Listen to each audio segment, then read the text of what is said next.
स्वागत है आप लोग का पार्ट 2 में। और इस पार्ट में हम लोग देखने वाले हैं कि डैगर हिल्ट का यूज़ हम लोग कैसे करते हैं एमवीवीएम पैटर्न में। तो चलिए स्टार्ट करते हैं। सबसे पहले हमको चाहिए व्यू मॉडल।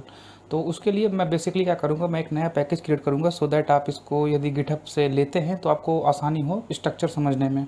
तो उसके लिए मैं एक काम करता हूँ, मैं यहाँ पर सबसे पहले क्रिएट करूँगा एक नया पैकेज जिसका मैं नाम दूँगा MVVM।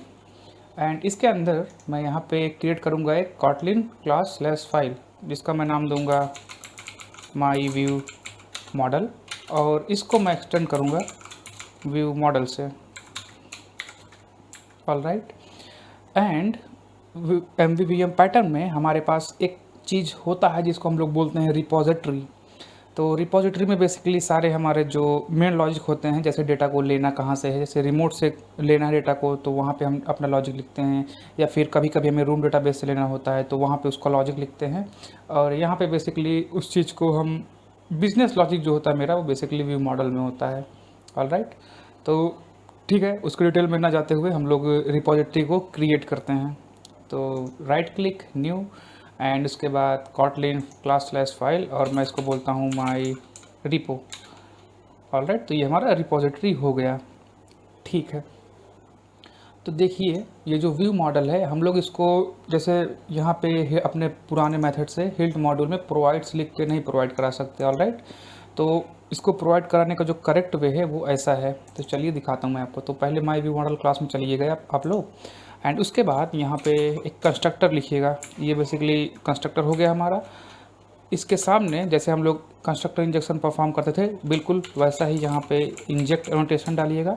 All right. इतना करने से व्यू मॉडल को हम इंजेक्ट नहीं कर सकते, तो उसके लिए एक खास एनोटेशन हिल्ट ने प्रोवाइड की है जिसको हम लोग बोलते हैं हिल्ट व्यू मॉडल। आप यहाँ पे देख सकते हैं और आप सजेशन को एक्सेप्ट कर लीजिए। नाउ हमारा व्यू मॉडल इंजेक्ट होने लायक हो चुका है डैगर हिल्ट द्वारा। ठीक है, तो ये हमारा भी मॉडल का इंजेक्शन हो गया। तो अभी मैं एक काम करता हूँ, जो हमारा ये माई रिपोजिटरी क्लास है इसके बेसिकली कंस्ट्रक्टर में मुझे एक आप मान लीजिए चाहिए प्राइवेट वैल कार का ऑब्जेक्ट। All right.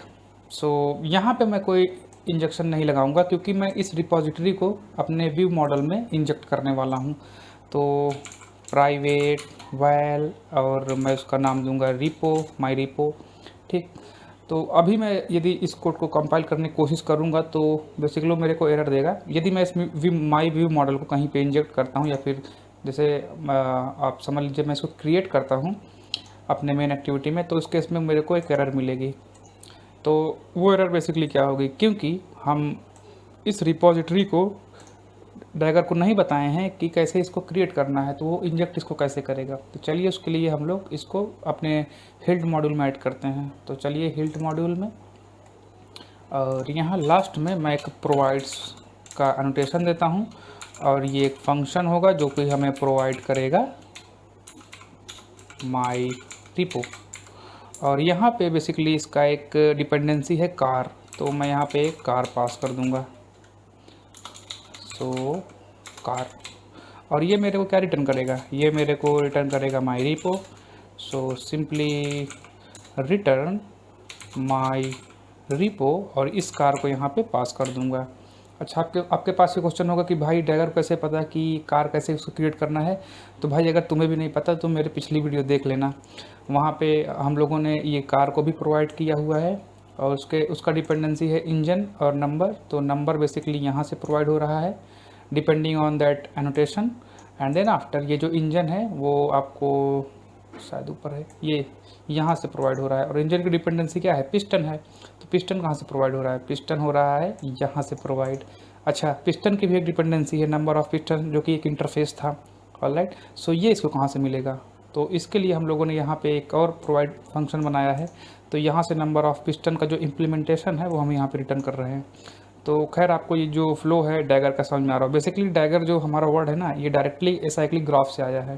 तो जितने भी डिपेंडेंसी होते हैं वो near about directly acyclic graph he follow करते हैं। तो यदि आपको डैग के बारे में नहीं पता तो आप इसको सर्च कर लीजिएगा, आपको मिल जाएगा उसके बारे में। तो ठीक है, ये हमारा व्यू मॉडल भी हो गया है, और यहाँ पे रिपोजिटरी भी हो गया है। रिपोजिटरी को हम लोग इंजेक्ट कर सकते हैं बेसिकली। अब इस कंस्ट्रक्टर की भी कोई ज़रूरत नहीं होगी हम लोग को। ऑलराइट, तो मैं इसको रिमूव कर देता हूँ। तो बेसिकली माई रिपो जो रिपॉजिटरी है वो अभी डैगर हिल्ट उसको जानता है कैसे इंजेक्ट करना है हमारे व्यू मॉडल में। ऑलराइट, तो अभी सारी चीज़ हमारा लोग का हो चुका है। और मैं यहाँ पे एक फंक्शन बना लेता हूँ सो दैट मैं इसका यूज़ कर लूँ। तो फंक्शन, और इसका नाम देता हूँ मैं स्टार्ट कार, और अपना रिपो की मदद से सो रिपो। ऑलराइट, सो रिपोजिटरी में शायद मेरा कार क्लास जो है वो प्राइवेट है, तो इस प्राइवेट को यहाँ से रिमूव करते हैं, चलते हैं अपने व्यू मॉडल में। और यहाँ पे अब मेरे को शायद मेरा कार का एक्सेस होगा, कार, और यहाँ से मैं स्टार्ट कार कर देता हूँ। ठीक है, चलते अपने मेन एक्टिविटी में।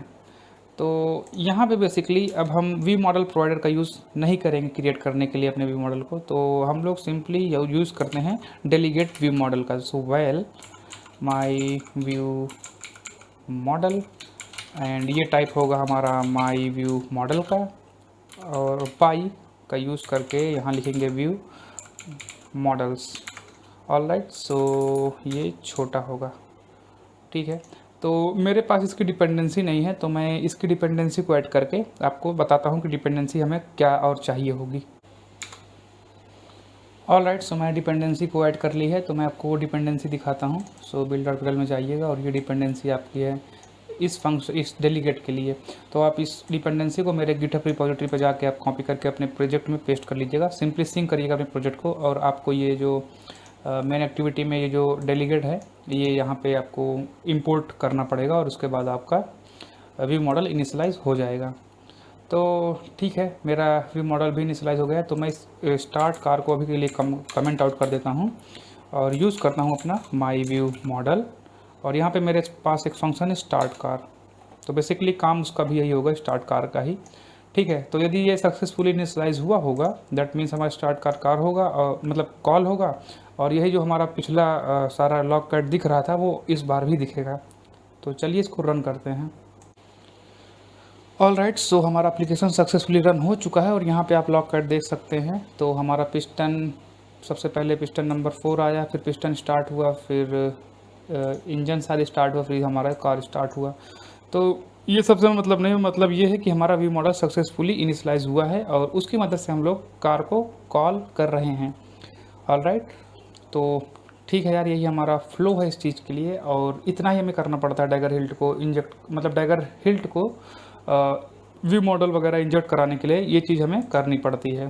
तो आप देख सकते हैं फिर से इसको, सबसे पहले व्यू मॉडल मैंने क्रिएट किया, उसके बाद मैंने ये हमारा रिपोजिटरी को क्रिएट किया, और उसकी एक डिपेंडेंसी थी कार। तो उसके बाद हम लोगों ने हिल्ट मॉड्यूल में जाके उसको, उसका जो माई रिपो है मैंने उसको बताया हिल्ट को कि आप ऐसे इस तरह से क्रिएट कर सकते हो उसके ऑब्जेक्ट को। तो ये यहाँ पे वो फंक्शन है। ऑलराइट, तो उसके बाद हम लोगों ने सिंपल अपना व्यू मॉडल में इस स्टार्ट कार नाम का एक फंक्शन बनाया, जिसमें हमने रिपोजिटरी के कार को यूज़ करके स्टार्ट कार कॉल किया। तो बेसिकली वही जो हमारा पुराना मेथड कर रहा था वही ये भी किया है, और उसकी मदद से ये आप देख सकते हैं हमारा जो पिस्टन नंबर है ये सब मतलब आ रहा है। दैट मीन्स हमारा जो व्यू मॉडल है वो सक्सेसफुली इनिशियलाइज हो रहा है। So that's all for this video, और अगर आपको वीडियो अच्छी लगे तो सब्सक्राइब करते जाइएगा, और रेगुलर कंटेंट इस चैनल पे आते रहेंगे। आप मेरे इंग्लिश चैनल को भी फॉलो कर सकते हैं, मैं उसका लिंक यहाँ डिस्क्रिप्शन में डाल दूँगा, आप उसको भी चेक करिएगा। ये मैंने नया चालू किया है, बट वो मेरा नियर अबाउट 1.5 ईयर हो चुका है उस पर काम करते हुए, तो आप उसको भी एक बार चेक कर लीजिएगा।